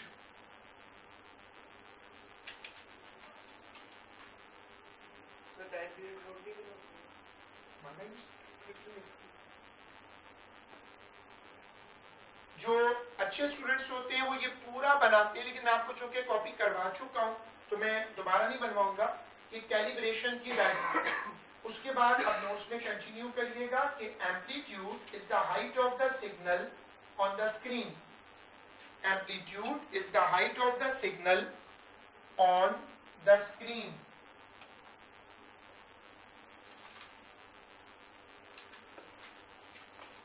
Full stop. इसी कंटिन्यू करिएगा कि switch off the operators, allow it to cool, switch off the apparatus, allow it to cool, switch off the apparatus, allow it to cool, full stop. Increase the thickness of the foam, अब बड़ा ख्याल रखना है sentence का, increase the thickness of the foam। अब तुम यहाँ look कर फुल स्टॉप नहीं डालोगे क्योंकि सेंटेंस इंस्ट्रक्टिव हो जाएगा, इसको डिस्क्रिप्टिव होना चाहिए। You have to explain how increase the thickness of the foam by क्या लिखो, हाँ शाबाश, by adding a new layer या new sheet, by adding a new layer या न्यू शीट ऑफ फोम। बस वही, न्यू लेयर कैसे जाएगी? सॉरी, न्यू लेयर में दो फोम की लेयर लिखो जब कागज पे जाए। देखिएगा, use a vernier calliper to determine the thickness in every trial.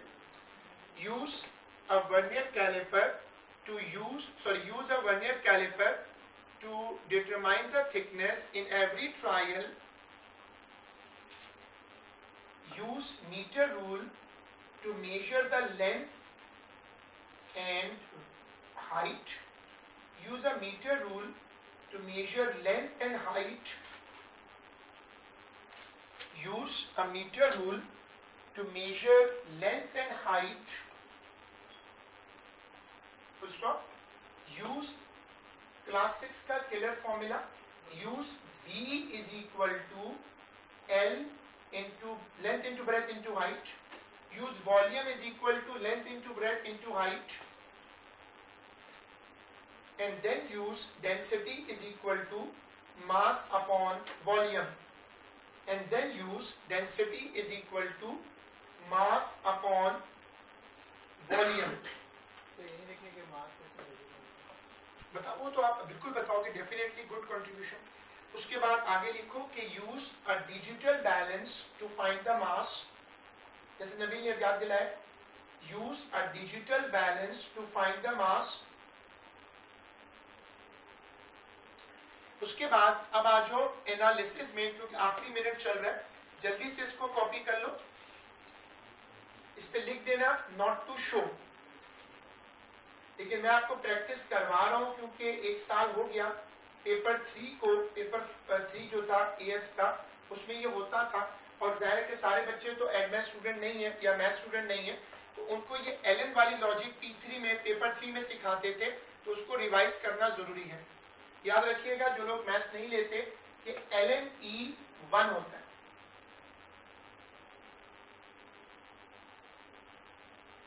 सब लोग लीनियर लॉ की एक एक्सपेंशन कॉपी कर लें जल्दी से, और फिर हम इसको कॉपी करके अभी 3-4-5 लाइनें और हैं, लेकिन फिर वो टाइम खत्म हो गया। आप इसको कॉपी करके या रोक लें, और जरूर याद रखिएगा कि अगली क्लास में ये मुझसे पूरा करवा लीजिएगा। ये 2015 का पेपर है और इनकम्प्लीट है, आखिर में थोड़ी सी लाइनें बाकी नहीं, वो नहीं हो सकता, टाइम ऑलरेडी 1 मिनट ऊपर हो गया, रात ठीक है, तो वो इतना कम से कम 10 मिनट और लग जाएंगे, तो वो नहीं हो सकता। नहीं, एक्स्ट्रा में, मतलब ये इसकी जो क्लास होती है हर वेडनेसडे होती है, तो इसी में कंप्लीट हो गई। हम इसको यहाँ तक रोक रहे हैं, इस पे लिख दीजिएगा इनकम्प्लीट, और इसको फिर अगली क्लास में कंटिन्यू पे लिख दीजिएगा इनकम्प्लीट, और इसको फिर इंशाल्लाह अगली क्लास में कंटिन्यू करेंगे।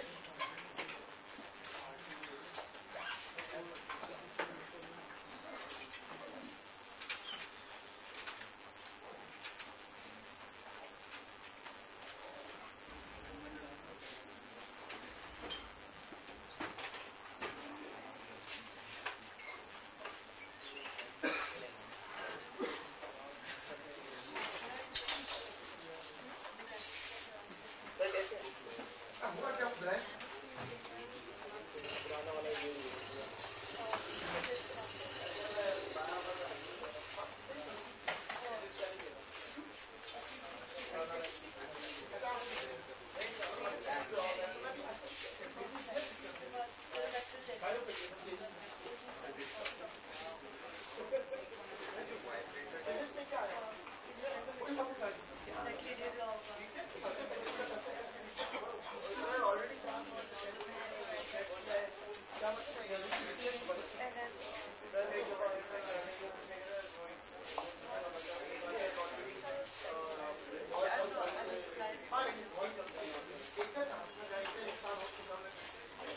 जो मेटल प्लेट होती है उसके मास के साथ हम कैसे लड़ते हैं? चांस है कि ये प्लास्टिक प्लेट ये वो होते हैं जो घरों में होते हैं अक्सर जो वो करते हैं क्योंकि मैं ये सोच रहा था एसी हम यूज करना शायद नहीं, हैंडी टाइप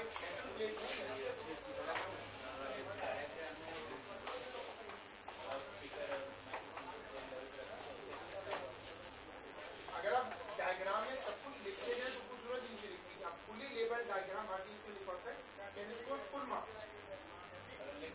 आपका जितना ए स्टार आपका सिर्फ 4 लाइनों की लिख सकता तो नीचे लिखते ही कुछ नहीं।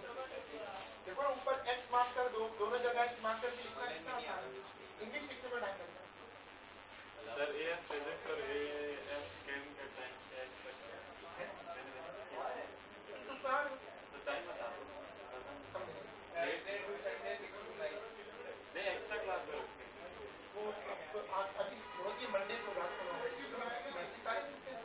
नहीं मैं वो टाइम टेबल बना रहा हूँ ना सर तब टाइम टेबल बना रहा हूँ well obviously new week Thursday को एक्सटेंड अभी तो उसका थर्सडे को कल एक्सटेंड होती है 10:30 बजे